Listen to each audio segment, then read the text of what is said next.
Well, we've just finished the plenary presentation. The LRC has concluded a set of recommendations. Those recommendations will now be sent to the trade unions. I will brief the Cabinet in relation to them, but they are a set of proposals which meet the targets that we've set out. I understand how difficult this whole process has been for trade unions.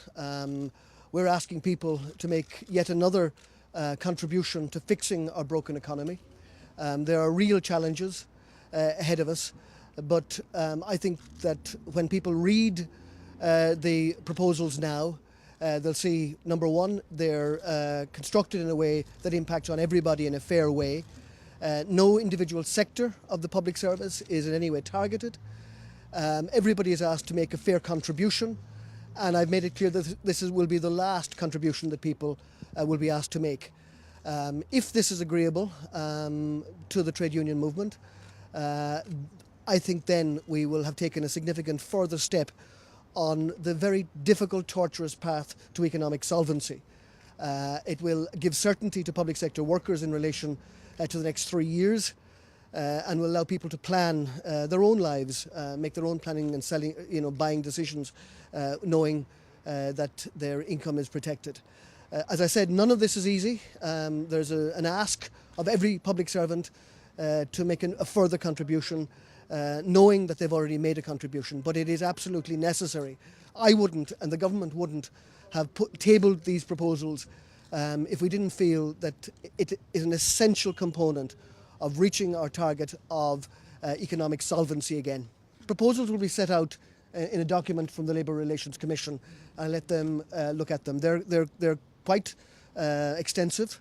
It's a complicated set of proposals because we want to ensure that everybody is impacted on in a fair way. So they're not simple. It is an overarching set of proposals that deal with each sector separately, and that, as I said, in the round, I think people will conclude are reasonable and fair. It's a matter for the unions now. They have their own processes. I imagine all will have to brief their own executives immediately, and I presume that will happen during the course of today. I will brief the Cabinet. The Taoiseach and Taoiseach obviously have been in touch during the night, and I have kept them abreast of it, of the ongoing discussions. I will brief the full Cabinet tomorrow, and then we will see how each trade union, to its own rules and regulations, goes about making a decision. Many obviously will require ballots. Well, there are 290-odd thousand public servants. Some trade unions have never been keen on collective agreements like this and haven't participated.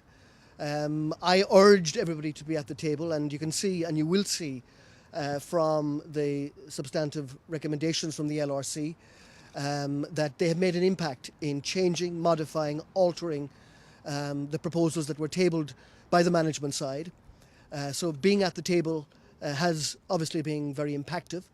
But at the end of the day, it will be for the majority of members of the public service to make this decision, and I hope that they will do that in a reflective way, understanding that this is a fair set of proposals, and most of all, a required set of proposals to bring about economic recovery. Well, I've spent 6 weeks now in collective negotiations. That's the preference for this government, to maintain the very well-embodied, well-established system of collective negotiations and agreement, and I hope that that will run its course now and let people reflect on the decisions, look at what's on offer, appreciate the extraordinary circumstances the country is in, and I hope that they will endorse it so that there'll be no need for any legislation. No, I made it clear once we embarked on this process that this was to encompass Croke Park.